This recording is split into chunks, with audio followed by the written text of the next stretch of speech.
Hello everyone, hope everybody's doing great today. Appreciate those of you watching this video. I hope you enjoy it. And today we're talking about this Korean soap opera. We'll call it a soap opera called Meant to Be. It's only been over for a couple days now, and I'm kind of missing it.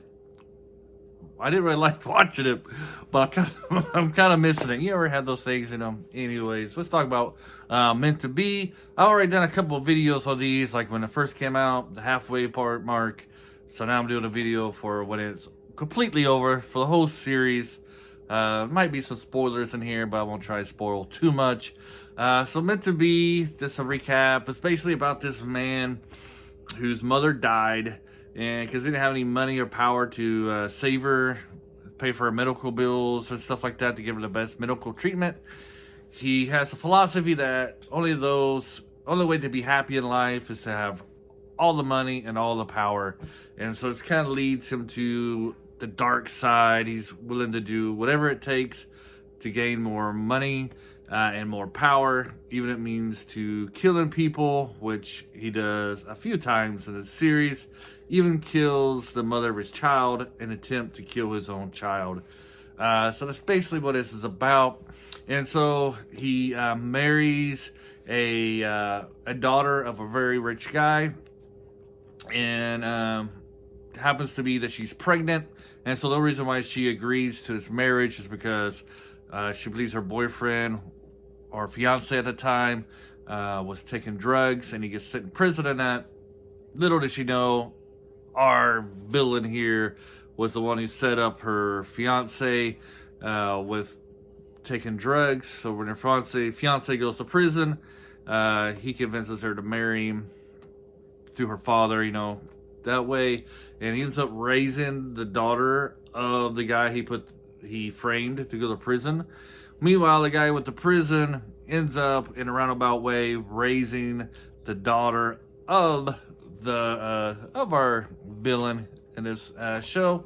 And so that's kind of how this show is really about. Was about our male lead. I guess it's not really a male lead, but our main villain here, guy, doing whatever he can to get power, even if it means framing people, killing people, doing all kinds of legal stuff. And then it's basically about his daughter trying to figure out.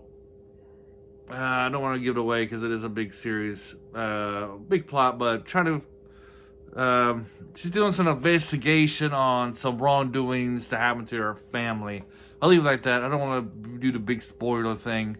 This show has, it's like I said, it's 120 episodes. It's very frustrating to watch the first 60 episodes, just because the villains, and we got your main villain and you got his cronies. Whatever they want to do, they are able to do it. Like, there's no victories for the good guys in the first 60 episodes. It's very uneven that way. The good guys might get like a minor victory that you think, oh, they got the better of the villains that time. No, not at all. The villains dominate all the storylines. Every conflict goes to the villain side. That's like the first 60 episodes. Then this last part, the last 60 episodes, when the good guys, or good girl here and her posse, I'll call them a posse, are trying to get their revenge type of thing. Then the last 60 episodes, anytime there's a conflict, all goes to the good guys win it all the time. So it makes this like a very frustrating series to watch. Watching it daily, it was kind of bearable. It's like sometimes you're like, man, why am I watching this crap? Because the bad guys always win, especially the first 60. And then, even the last 60 is kind of hard because you still got these villains doing stuff, but they're not really getting punished for it and for what they're doing, even though the good guys are getting a big victory. But it's mostly because the last 60 episodes, it's our heroes here, our main character, trying to get information and evidence to put our main dude here in jail. You do have some happy times, but it's very, very frustrating. So, like, if you're going to watch this and you want to do the whole 120 episodes, you be prepared to be it's going to be very hard to get through. I'm just going to say that, very hard to get through 120 episodes.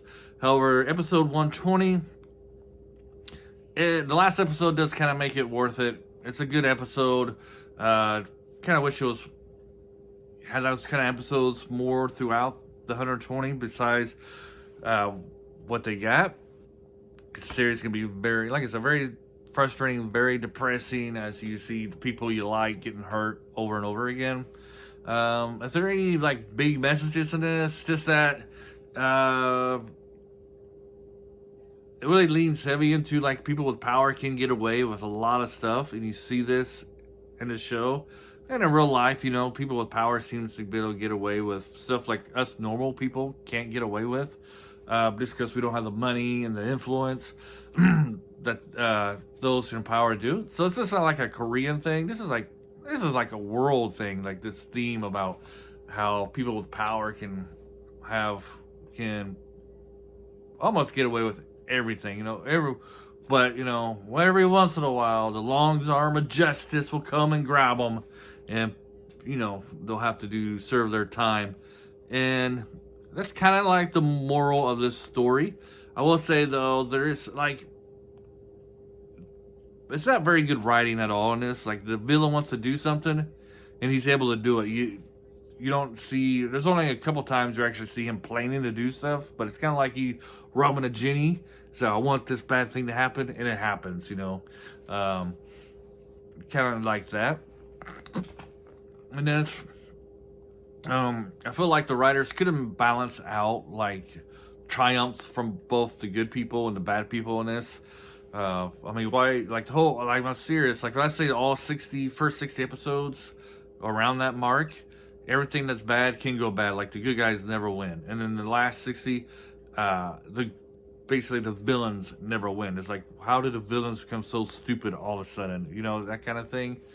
Or, you know, why can't they got all this power influence that we're using the first 60 episodes? Why aren't they using it in the last 60 episodes? So if they could have balanced it out a little bit, where both of them are having great victories and stuff that actually mean stuff, and, you know, as we're going along, I think that would have been better instead of being so heavy, one-sided, one first part and then the other part. So if you're thinking about watching this 120 episodes, I'm not going to recommend this. I recommend this with caution. I do not recommend this. Recommend this with high caution. Prepare to really hate the show the first 60 episodes. The second 60 episodes are not much better, but they're a little better than the first 60.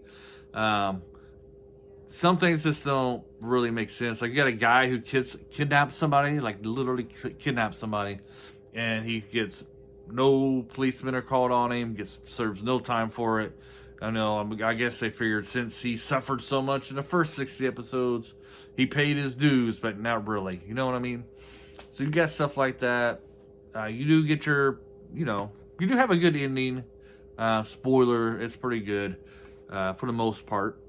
But okay, I'm going to recommend this caution. Acting is yay. I mean, I love the music though. The music really brought me back to like the after school special kind of music. It made me laugh. That was like the brightest part of the show, was the music that played. That was the bright side of the show, really. Because it's very depressing when you watch this. So if you're just trying to go from 1 to 20, you just want to binge watch them, watch as many episodes at a time as you can. Be prepared. Might want to have a comedy lined up afterwards. So I recommend this caution. It's not the best one.